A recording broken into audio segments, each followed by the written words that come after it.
What's up, Model FAs? David DeCelle here, CEO of Model FA and your host of the Model FA podcast. And I am pleased today to bring to you Lewis Diamond.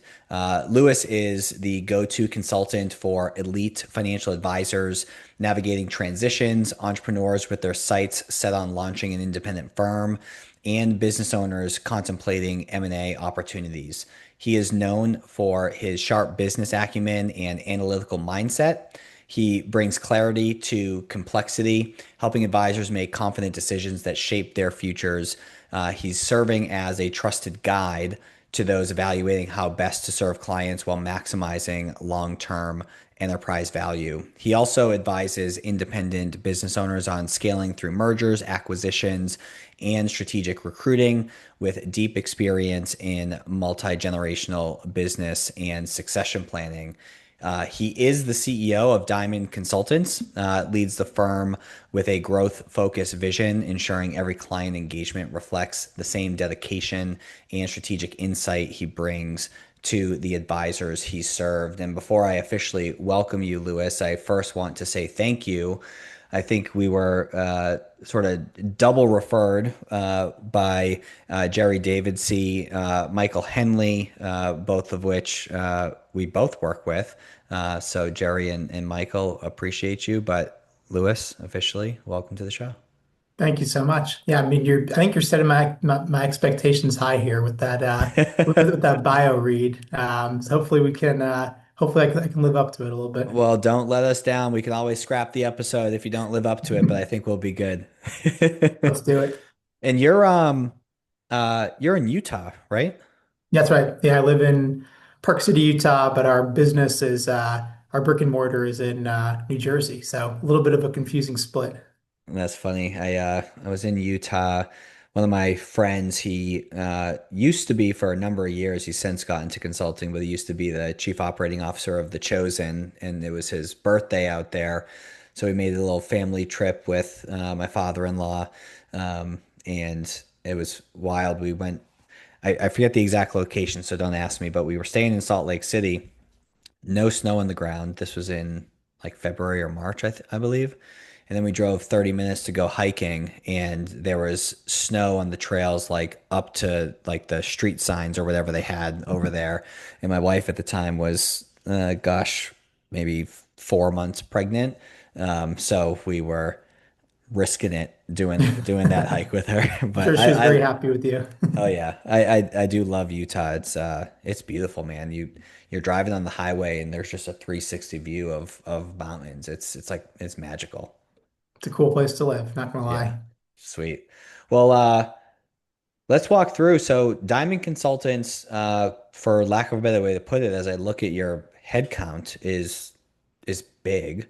You guys have a lot of folks on the team contributing to the vision. How'd you get into this business in the first place? Give me a bit of your backstory.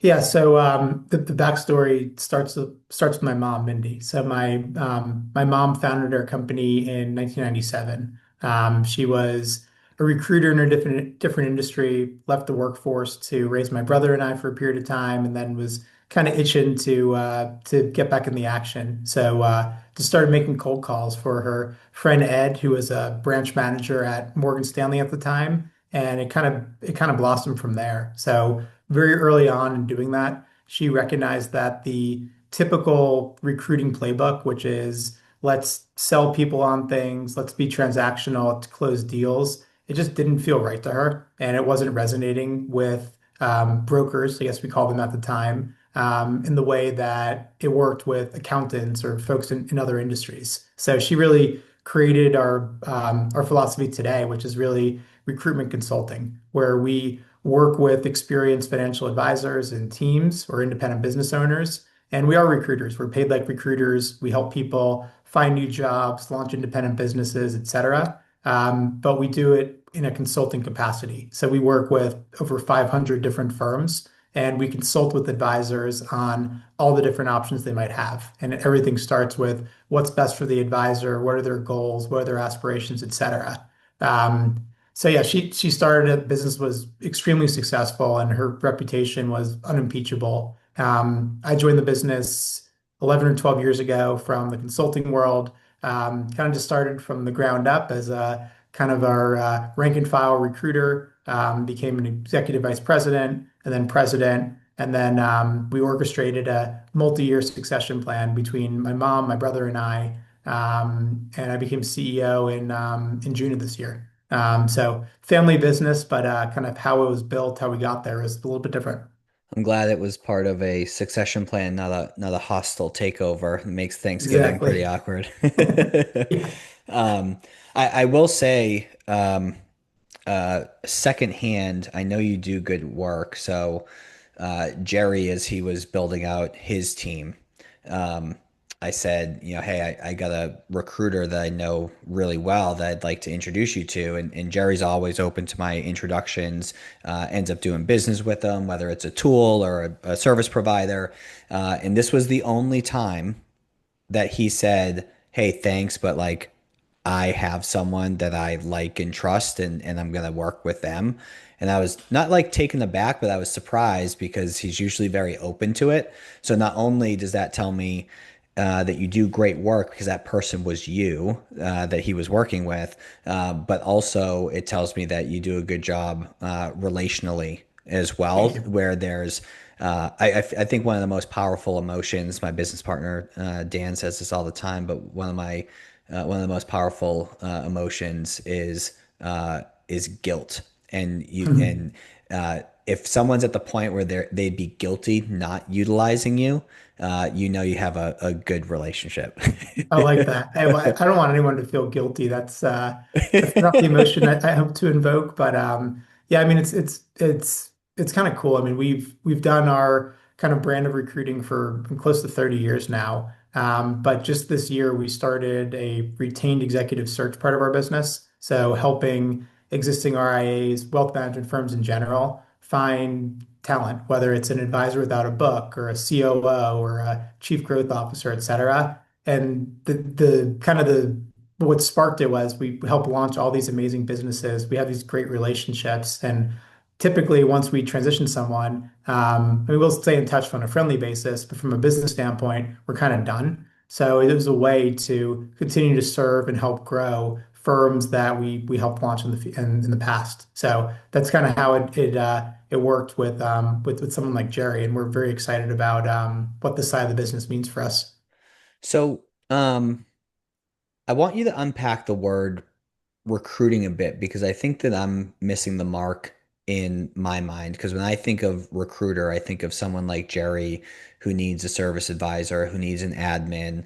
And Yep. my understanding is that you do that. But then you also said, helping launch firms and things of that nature. So help it make sense to me. Because if I'm thinking about it, someone listening to it is thinking about it. Yeah.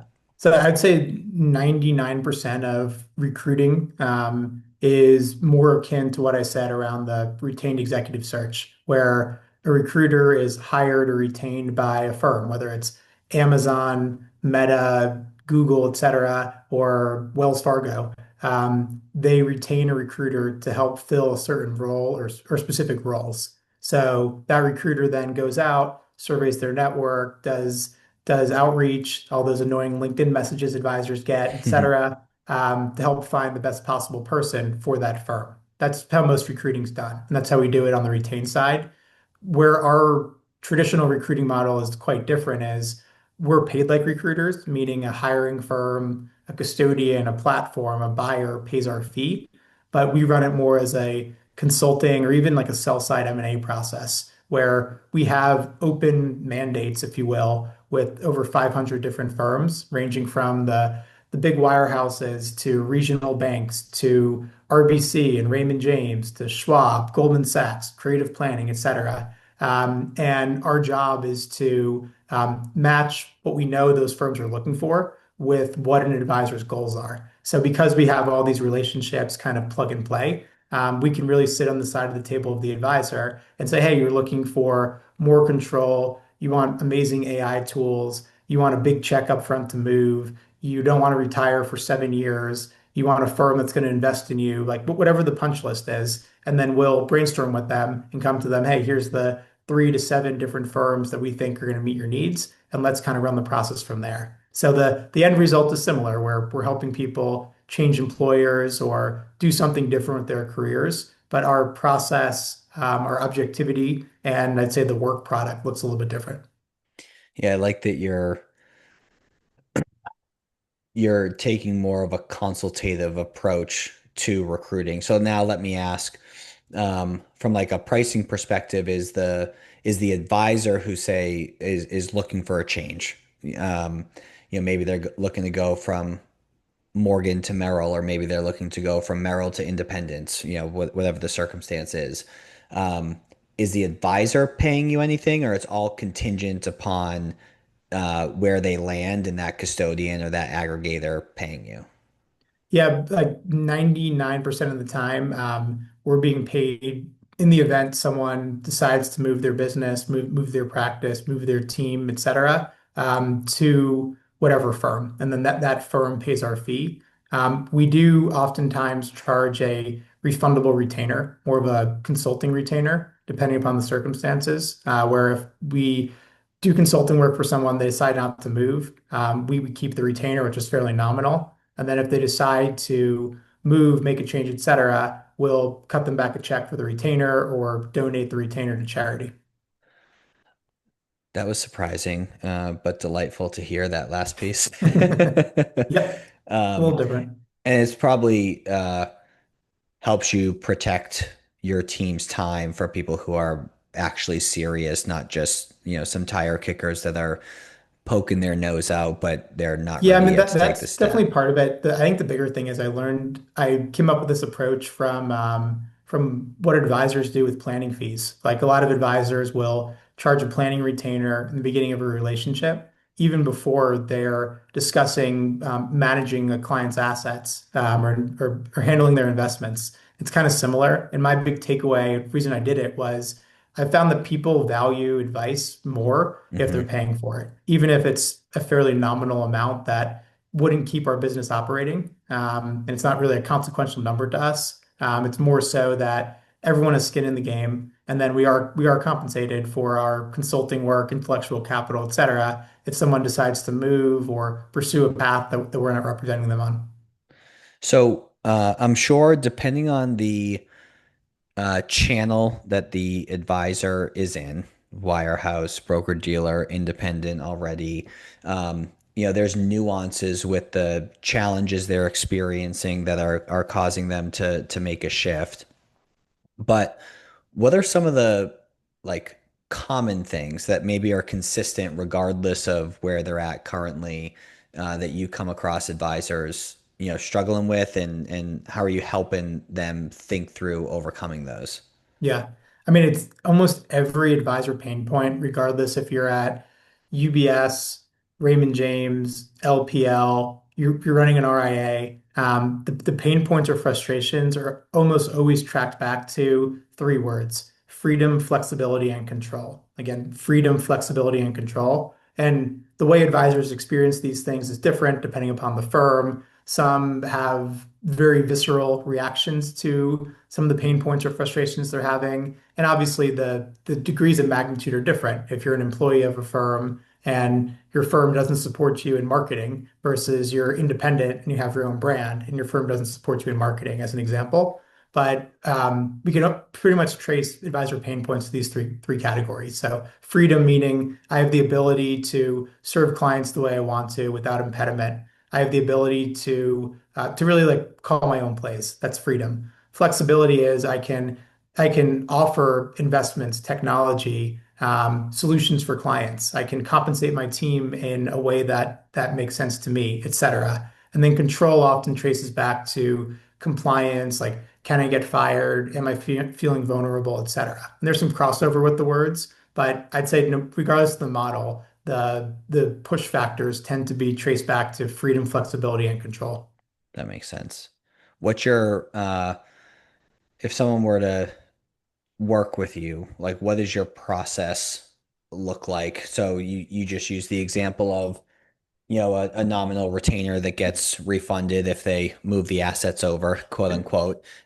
So what's your sort of discovery and planning process look like if Yep. we juxtapose it against what advisors do?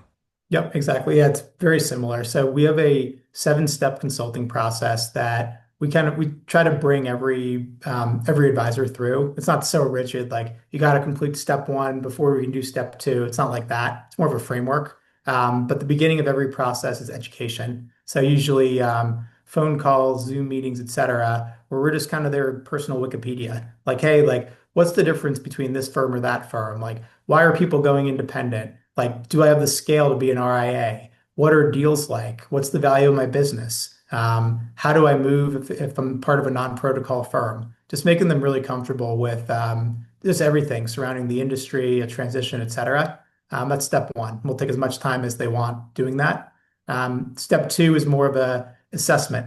We actually do have a self-assessment we take advisors through. It's 20-ish qualitative questions to really look to understand what's driving the bus. It's kind of like the North Star for the process. Like, what are your top five pain points? What's working for you at your firm? How would you stack rank a transition deal versus payout versus equity? What's your thoughts on portability? How would you like to grow if you didn't have any restrictions on you? Questions like that. And then that feeds into eventual recommendations. And obviously, there's business analysis too, like how big's the business, how big's the team, what types of clients do they serve, et cetera. But we really want to make sure we understand the individual we're working with before we just make blanket recommendations, because then we're no different from any other recruiter. What for someone who's looking to make a change or a shift, what's the average? And I know this is a loaded, simple yet loaded question because it depends. Like, what's the average time frame from initial interaction with them to they're in their new home? Oh, that's a good one. Yeah, I mean, I've been hard pressed to find a business that has a longer sales cycle than ours. Please message me if you think yours is longer. And we have like many folks we talk to for 15, 20 years, and they may not even move. So that's like the extreme example. I'd say like from like real engagement, like someone's like, hey, like I don't know if I'm going to leave, but I'm like interested enough to kind of learn about things, kind of test the market, et cetera. At a minimum, it's probably 6 months between due diligence and transition planning and the entire process. But the median is probably more like 9 to 12 months. And usually, like breakaways to independence just take longer. There's more to understand. Office space is always a drag on time, building a website, et cetera. And we've done some transitions within 30 days where someone was terminated or they're worried about something or they have a really like pressing like prospect issue and they just really have to get moved for whatever reason. I wouldn't recommend that. So I'd say like the norm is probably like 3 to 9 months, and some could Mhm. be a couple of years. Now, are you, because like one of the things when you have someone from a BD or a wirehouse that goes independent,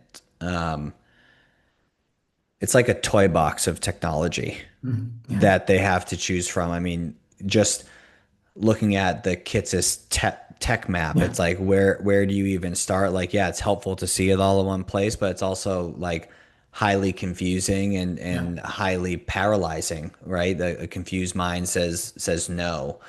So how do you walk them through like tech specifically to like do you help them create their tech stack? How does that Yeah. look? Yeah, it's a lot. And honestly, like I haven't seen that Kitsis map in a while. Like It's I don't know if busier he than has the like last time you saw it, trust me. yeah, if he has any of like the if he has like an AI category, that can probably be like a whole page in and of itself these days. Um, so I would say when we're working with a team that's going independent for the first time, or they're launching their own firm for the first time, whether coming from a wire or from an independent broker dealer where they already had a tech stack, um, 8 times out of 10, we're seeing folks plug into something existing, whether it's Mm, affiliating with an existing RIA where they still own their equity, they keep their brand, but they're just paying 10, 15, 20% of revenue for technology, compliance, et cetera. And that's an effort to simplify those decisions. So when we do transitions like that, the technology is important, but we're not the ones who are evaluating the CRM, planning tool, AI technology, performance reporting, et cetera. The RIAs that they're evaluating have kind of gone out and done that analysis and kind of built their own tech stack or give options where, hey, you don't like Orion, you can use Adapar. So that's the lion's share of it is that. But when folks do want to build their own tech stack, they're really excited and motivated by that. We'll help to an extent. Like we have contacts across the industry, but usually the custodians technology team is going to be helpful. And then there's some really good outsourced chief technology officer companies that can really help with RFPs, negotiating agreements, and most importantly, the integration of the various tools. Because yeah, it's like I mean, I've had advisors like they're at their first like Schwab Impact conference after they break away, and they're going through like the exhibit hall, and there's 1,000 tech vendors, and then their team wants to freaking kill them when they come home because they've signed up for demos for these like 9 different planning tools, this like account aggregation tool, like 4 AI tools, some like document storage vault, and it's just like it's too much. So like Mhm. I always caution people like walk before you can run. Like you need the basic building blocks. Rome wasn't built in a day, and just get stuff that works and then start playing offense once you kind of have a handle on everything. Once your clients are over, once you kind of have a strategy, and you can be thoughtful about the various building blocks of technology, whether AI or performance reporting, et cetera. So this next question, I want to get your perspective. My experience, and hopefully yours is the same. Um, my experience when folks make a transition, one of the many things that they're worried about, and keep in mind, there's usually more things that they're excited about, hence why they're making the transition. But of the handful of things that they're worried about is what if clients don't come with me? And I think the question is different in terms of percentage of clients that you are working with coming with you versus percentage of clients that you want to Yeah. come with you coming with you. And I've experienced with firms that I've worked with as they've transitioned or shortly after they've transitioned, um, that it's in like the high 90% range of folks that they wanted to come actually Yeah. did come. What do you experience with that? It really depends on what firm or what type of firm that advisor is moving from. So for independent moves, so someone moving from Osaic to Go RIA or from Cetera to LPL, where the advisor owns the data, owns the business, owns the clients, etc. Those are, yeah, like it's usually surprising if someone doesn't bring everything that they want. Hmm. And if they don't, there's probably a reason why they didn't want to bring those people.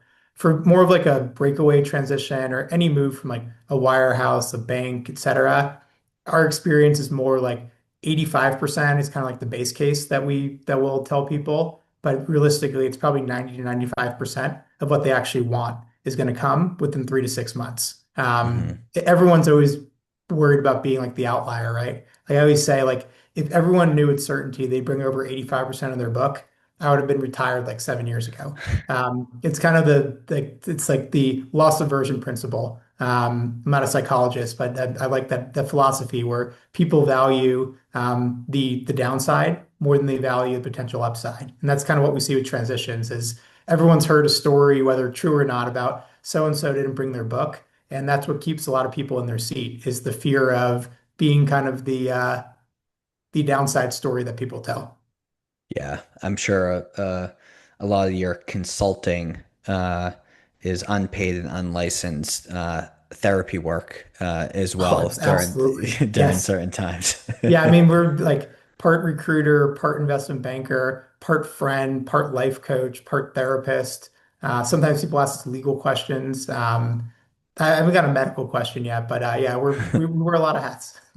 But it also bodes well to like all those topics that you just hit on. I know we said that lightly, but like those are very important where it allows you to truly deepen a relationship Mhm. with the person that you're working with Yeah, and get to know them oftentimes better than they know themselves, which then allows you to help them better because you could be aware of some of the blind spots or things that they're not thinking of. yeah, right. Um, and when given the opportunity, because the only way you have an opportunity to serve as a therapist, as we joked about, Yep. is for them to be vulnerable and Yep. transparent and like you enough to share that stuff. That's It's right. honestly one of the favorite parts of my role because Yep.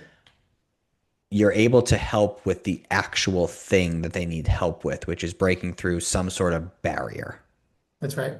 you That's know. exactly right. Yeah, I mean, that's hard. I mean, everyone wants to like do more business, right? Like we have 20 people on our team, like myself included. Like we're all out there trying to drive revenue to our company, like any business person. But our whole philosophy is like you can't talk someone into making a transition. You can't convince someone to upend their life and take a massive risk. Our job is just to meet people where they are, and we feel like if people are armed with the right information, they understand enough about the industry, their current circumstances, et cetera, that it's up to them to kind of make that decision. And I think that's probably our biggest way of developing relationship capital is we'll talk people into staying all the time. Hmm. Like we'll talk with people like very happily who we know are never going to move or are about to sign like a wirehouse retire in place deal. It's just part of it. There's enough business out there that if you do right by people, you're helpful, you add value, that you can't really cling on to whether or not they're, in our case, they're going to transition. It's kind of non-consequential to how we go about our day. Well, and I'm willing to bet too that there's a number of people who you told to stay or didn't work with that had a good experience that ended up referring you to someone that Yeah. did actually go through the process and make the move all the time. For sure. There's also there's teams I joke with where I'm like, hey, you're my annuity. Like, hey, you might not move now, but you guys are growing 15% per year. 8 years from now, when your deal's done, like you're gonna call me, we're gonna work together, and your business is gonna be way bigger and it's gonna be way better for me. So that's kind of my joking way of handling it. But yeah, like it also just feels better. Like it's we don't do it to get referrals or to win like a Nobel Peace Prize. It feels better to be honest with people. And we try to give advice to folks like we would our cousin, our best friend, our brother. And if we do that, it's led to great results. So it's not like we're not trying to run a business and make money, et cetera. Like ultimately we are, but we just know that if we do the right thing, the riches follow you at some point in the future. Well, that's important because, like you said, you're not doing it for referrals. You're doing it because, in whatever the circumstance is, whatever it is that Yep. you do, it's the right thing to do, and a byproduct of that That's right. Yep. there's a benefit at some point down the road, be it direct or indirect. Like I just got off a call with this guy, Chip, earlier today, which you may know Chip. There's only so many Chips out there. Yep. And he had asked if we could help with a certain something. And I was like, hey, we can help with this. But like, I thought about it. I connected with my partner and I can't confidently say that we Yep. can help with this, and I'm not willing to put my reputation on the line to say yes and Right. try to figure it out. And he was like, I appreciate your candidness. I'm a little disappointed, but I appreciate it. And we had a Yep. great rest of the conversation, and there'll be way more opportunity moving forward at some point in time, Yep. um, because in that moment you did the right thing, Yeah. You by buy that yourself person. credibility for sure. 100%. Um, One of the last questions I want to get is your hypothesis. So, um, there's kind of two schools of camp. One is that the M&A space, the transition, all that type of stuff, um, none of that's going away anytime soon. And there's other people saying that we're peaking, the multiples are peaking, all that. And I have another question after this, but what are your thoughts on kind of the state and the future of the transitional space? I would say yes to both, to both, Oh, come to on. both schools of thought, but I'll explain why. So I do think like what's happening on the M&A side with where the multiples are and people sell their businesses, I don't see how they're going to keep going up at the same rate. I think probably best case is they stay somewhat flat or similar, and maybe there's some outlier type deals for like truly exceptional businesses that grow way more than the norm and are doing something extra special. But I don't think they're going to go down or go away. On the recruiting side, I mean, we joke in our firm every year we say deals are at a high watermark. We said that every year for like 30 years, and like we haven't been proven wrong that that's the case. They do the deals do tend to move in one direction for two reasons. One is advisor expectations. once firms are kind of out there with a certain deal structure, a multiple, et cetera, it's burned into an advisor's mind. And they're never going to move for something less when they know that last year XYZ firm was offering this, or my buddy in Philly who has a similar business got this. So there's that. It's just very, you can't really backtrack. Firms have tried and it doesn't work. The biggest reason though, I think at a minimum, deals will stay similar, but probably keep growing. Maybe not by huge numbers, but kind of around the edges. There's so much competition right now. Like when my mom started her business, we just worked in the wirehouse world. There's like three firms, four firms that people could go to. So they kind of worked as a cartel. Like one firm wasn't going to make a big raise because everyone else would, and they kind of just stayed in lockstep. Now, if you're a quality team, I mean, you have all the wires, you have five or six we call regional firms. You have high-end boutique firms like Rockefeller and William Blair and JP Morgan. You have 80 different RIAs that would love to buy you backed by private equity. You have the independent broker dealers. You have supported independent platforms. You have CPA firms, insurance companies. Like everyone is a potential player these days. And there's all these new models that you have to at least keep up with the Joneses to have a shot. So as long as we have that competitive tension or competitive dynamic, there's no way that I see deals going lower. I mean, even during COVID, like, right? Like firms were challenged, market was pulled back. Like it was kind of business as usual. Like knock on wood here, but like I am very bullish that recruiting deals, transition packages will stay at a similar level or keep rising over time.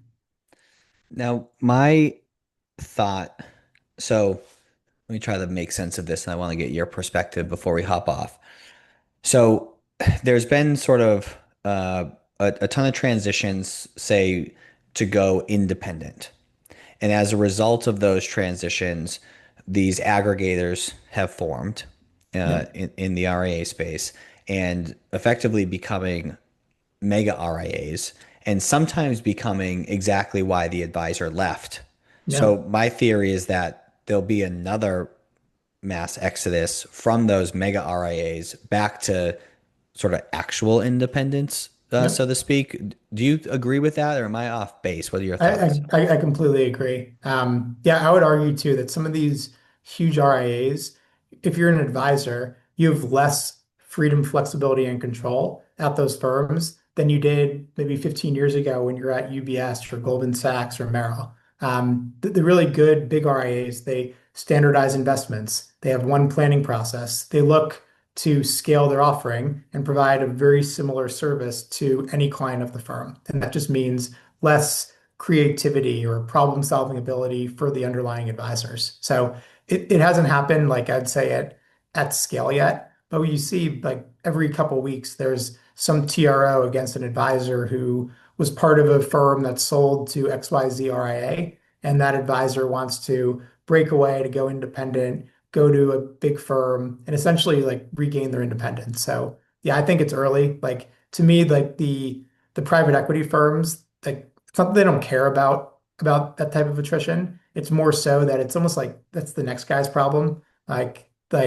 Okay, we might lose someone here or there, but like, we're good for the next 7 years until we recap and sell it to the next guy. I feel like just the incentives right now are a Mm. little bit misaligned for firms to really think about retention, which isn't sexy, doesn't drive your multiple higher, it doesn't grow the business. But it's way cheaper to retain an existing customer or existing advisor than it is to acquire a new one. So I do think there's not enough attention that's paid to how to retain kind of the next guys and gals up. Like the guy who sold his practice for tens of millions of dollars, like he's good, right? He has all the money in the world. He's going to retire or he's set for life. But it's the next people, the folks that thought they're going to take over a business or who don't really want to run their own business, but they're bringing in $200 million in net new assets a year and they're paid 200 grand. Like those are the ones that are vulnerable. And I think the industry is going to have kind of a problem with it. And I agree with you that that is the next wave of breakaways is going to be from